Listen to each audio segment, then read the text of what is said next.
Chaos interview, and I have with me the master behind this organized chaos, Justin Xavier. How are you doing, brother?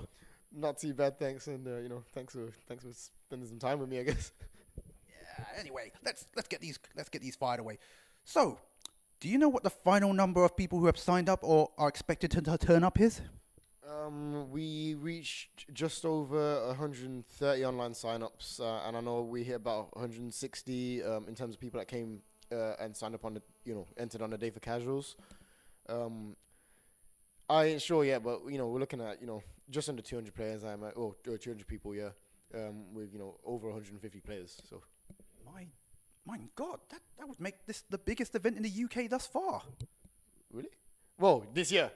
I believe so, yeah, because I believe Hype Spotting, I mean, at the time, that was, on the first day, about 120 people signed up. I mean, again, with casuals and spectators, it was up to 160. But, yeah, so, GG's on you. GG's. Thank you. Okay, and next, I've noticed you recently added Persona 4 Arena, traditionally so-called air dashers / anime games. God, I hate that term.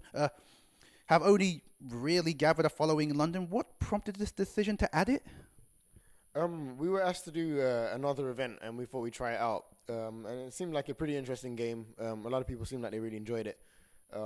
And it was... We used to play Blaze Blue quite a lot. We really liked that game, but for whatever reason, we stopped playing it. So we thought we'd give it another chance. It didn't really work out. Not nearly enough players to really make it worthwhile, but we bumped up the price part to compensate for it. And it seems like the players that played it really enjoyed it. So I don't regret it, but at the same time, it's probably not going to make it next year. But I'm hoping that Blaze Blue Chrono Phantasma comes out and people pick that up because I really like Blaze Blue. Oh, excellent. Or, there could be XR'd, or if enough people adopt the new console. So, yeah, that'd be interesting. Yeah, and then obviously, who knows if KI will be ready, but there's a few games that might, kind of become the new tournament standard games. Excellent. Anyway, next point. Yeah, what motivated you to run a multi-day tournament, which is something of an ambitious undertaking compared to, let's say, a single-day tournament? We ran Versus Fighting 1 in 2010, and I was super nervous. I was like, we can't do this yet. And we did it. And then we thought about running a 2-day event in 2012 for Versus Fighting 2, and I just felt like we weren't ready, and I wanted to really master a 1-day event before trying to get too ambitious. But this year we thought, okay, we're ready. We can do a 2-day event, and so far so good. We've done a 2-day event. It just seemed like the natural thing to do. Everybody, all the other bigger, tournaments are doing it overseas and that kind of thing, and it gives people more time to play. And to be honest, it gives you a better experience as well.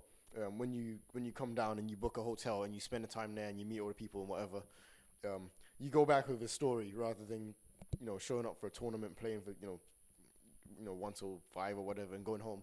You don't get that story. 2-day events give you a way better experience from what I can tell, and it seems like everyone's really appreciated it.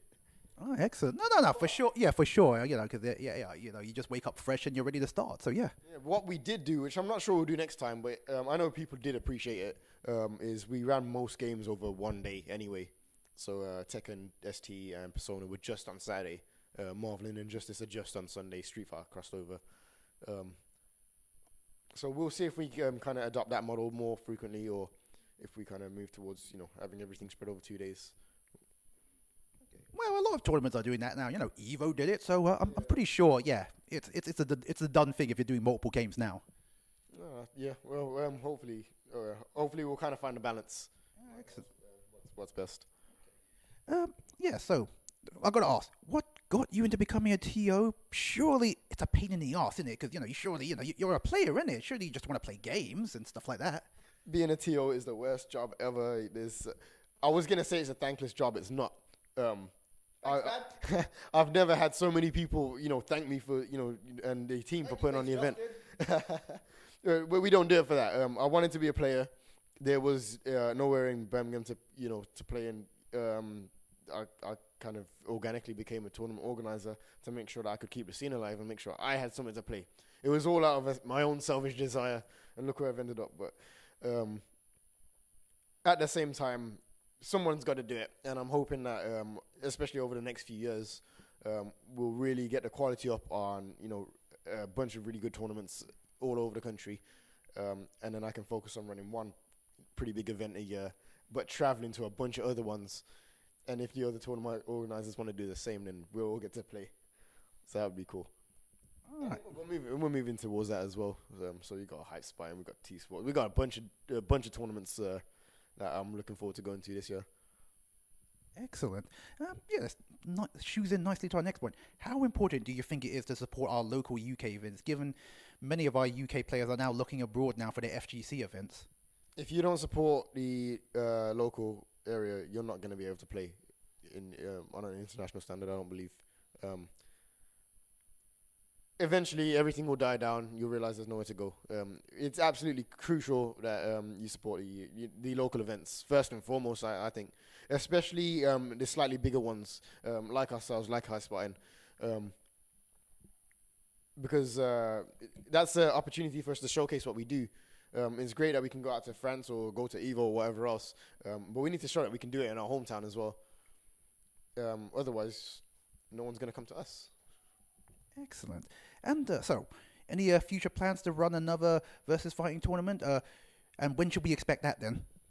I want to retire, but we're not at a point where I can retire yet, I don't think.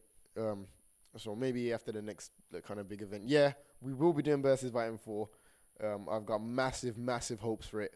And I mean, for anyone that's seen this one, it's a good event. I think the next one will blow it out of the water. I've got so many big plans, especially after coming from Evo, and planning to travel more and that kind of thing.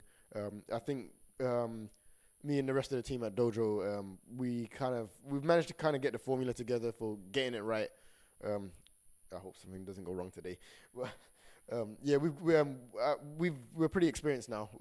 We know what the players need, and we know what makes kind of a good event. So hopefully over the next few months we'll start rolling out some information. Give you plenty of time to announce.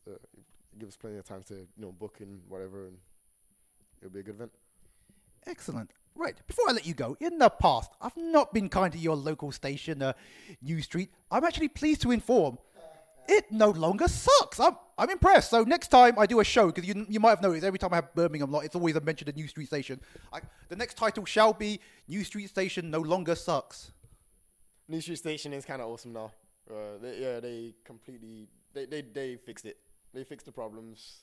They're still working on it now. It's gonna be better. Well, they fixed the station part. I think the pulling into a subterranean sort of underground station still sucks. But when you get topside, it's like, this is a lot better than I remember it. Well, they're working on it. It's still work in progress, but it's really getting there. Shout outs to Birmingham. I love this place. So, yeah. Okay, man. Thanks for your time, brother. Thanks for having me. This is the love making.